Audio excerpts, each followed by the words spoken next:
तो अभी इसके बाद भी हमारे कार्यक्रम बहुत हैं और आप सब ने मेरा इंतज़ार किया, उसके लिए मेरे को क्षमा याचित। देखिए, हम लोग जो सबसे बड़ी बात, भारतीय जनता पार्टी अगर आज पंजाब में आई है तो विकास के मुद्दों को लेकर के आई है।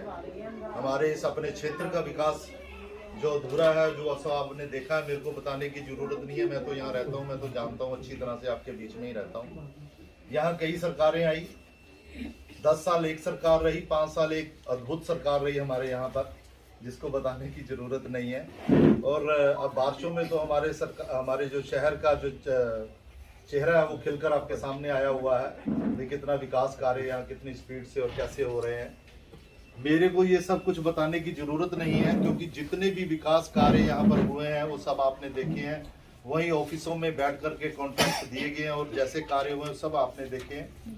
यहाँ पर जो मूलभूत सुविधाओं की कमी है, सबसे पहले हमारे यहाँ पर हॉस्पिटल्स और स्कूल्स और कॉलेजेस बच्चों के लिए, और किसी तरह की भी कोई बस की अप्रोच नहीं है हमारे पास यहाँ आने जाने के लिए ज़्यादा।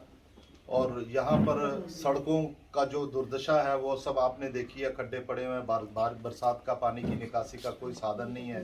वो हमारे पड़ोस में से एक नाला गुजर रहा है, और तरीके से जो वहाँ पर बैठे कार्य किए गए हैं उनकी वजह से है। हमारी ये नहीं है कि हमारी एमसी में पैसा नहीं है या कोई हमारी गरीब एमसी है। पंजाब की सबसे अमीर अगर एमसी है तो हमारी है। हमारे क्षेत्र का विकास तो बहुत हो चुका है, यहाँ पर बहुत बड़ा क्षेत्र बन चुका है। हम सबसे पहले यहाँ अगर हमारी सरकार, तो पूर्ण विश्वास के साथ, मुझे पूर्ण विश्वास है कि हमारी सरकार जो है पंजाब में भारी बहुमत के साथ आएगी और समस्त रुके हुए विकास कार्य को हम सर्वप्रथम पहले आधार के ऊपर करवाएंगे।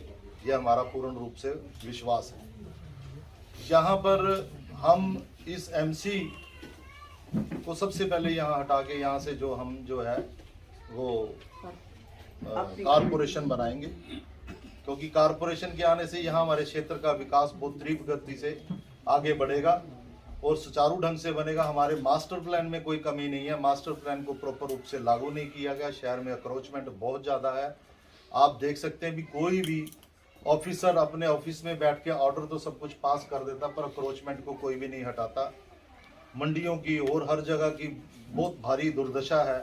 हम सब लोगों की मूलभूत सुविधाओं की जितनी भी कमी है वो हम यहाँ से सब आपके आशीर्वाद, आपकी कृपा से, आपके द्वारा बीच में से, समाज में से चुने गए जो ईमानदार और अच्छे लोग हैं, उनकी एक हमारा जो मन है अपना कि उनमें से सब चुने व्यक्तियों की सलाह लेकर के, उनका मशवरा लेकर के इस अपने प्रदेश, अपने इस राज्य हल्का डेराबस्सी का पूर्ण रूप से विकास किया जाएगा। जो बुद्धिजीवी हैं, बुद्धिजीवियों के सहयोग से, क्योंकि सरकार जो हमारी यहाँ पर भ्रष्टाचार मुक्त सरकार जो हमने लानी है, भ्रष्टाचार मुक्त सरकार के साथ साथ हमारे सीनियर सिटीजन भाई और बहुत लोग हैं जो बुद्धिजीवी हैं, जिनका हमारे को मार्गदर्शन की ज़रूरत है। मैं कोई राजनेता नहीं हूँ, आपके बीच में से आपका भाई हूँ। मोदी सरकार द्वारा यहाँ से और आपके द्वारा दिए गए सर्वे के मुताबिक उन्होंने मेरे को यहाँ से चुना है। मेरे को किसी तरह की कोई राजनीति का कोई ज्ञान नहीं, मैं आज दिन तक किसी मोहल्ले का इलेक्शन तक नहीं लड़ा। सीधा उन्होंने मेरे को चुन के आपके बीच में भेजा है, आपकी सेवा के लिए। भारतीय जनता पार्टी जो कहती है वो करती है। मोदी जी की नीतियों के बारे में आप अच्छी तरह से भलीभांति से आप सब जानते हैं। डबल भाई साहब अभी बात कर रहे थे विकास की भी, जो जिनकी केंद्र और उसमें राज्य में सरकार होती है, हम उसको डबल इंजन सरकार बोलते हैं। जिन भी डबल इंजन सरकार को हमने पंजाब के बीच में लेके आना है। डबल इंजन का मतलब है कि केंद्र में भी हमारी सरकार है और राज्य में भी हमारी सरकार है। केंद्र द्वारा भेजे गए सभी फंड, सभी नीतियां हमारे क्षेत्र में लागू हों और उनका पूर्ण रूप से जो हमारे को फल प्राप्त हो। अभी कल शाम को ही हमारा मैनिफेस्टो जारी हुआ है, पंजाब के लिए प्रधानमंत्री मोदी जी ने किया है। उसमें 11 बिंदु हैं, सभी के हृदय को टच करते हैं, सभी के विकास के लिए, नौजवानों के लिए, मातृ बहनों के लिए, किसानों के लिए, पूरे समाज के लिए। क्योंकि भारतीय जनता पार्टी सबको साथ लेके चलती है।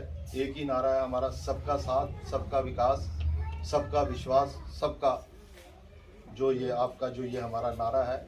और बेटी पढ़ाओ बेटी बचाओ।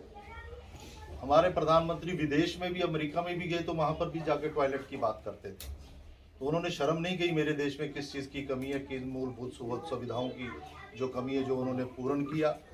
देश में 75 साल में पूर्णतः एक ही प्रधानमंत्री हमारे हुए हैं जिन्होंने अपने चुनावी वादों को पूर्ण किया है और उससे पहले ना किसी ने किया, ना अपने चुनावी वादों को ठीक से समझा। सभी लोग ये समझते रहे कि जो राम मंदिर का मुद्दा है भारतीय जनता पार्टी का ज्वलंत मुद्दा है, इसको कभी भी ये पूरा नहीं होने देंगे क्योंकि वोटों की राजनीति करते हैं। प्रधानमंत्री की कलम द्वारा ये समस्त कार्य को किया गया, आपके सामने उदाहरण है। चाहे वो राम मंदिर का मुद्दा हो, चाहे वो हमारा काशी कॉरिडोर हो, चाहे धारा 370 हो, चाहे 3 तलाक हो, अनेकों ऐसे कार्य जो प्रधानमंत्री जी ने अपने द्वारा, अपनी कलम के द्वारा कलमबद्ध कर दिए गए, तो आपके सामने 2024 में अब राम मंदिर आपके सामने पूर्ण होने जा रहा है। ये हमारे लिए बहुत गर्व और सौभाग्य की बात है।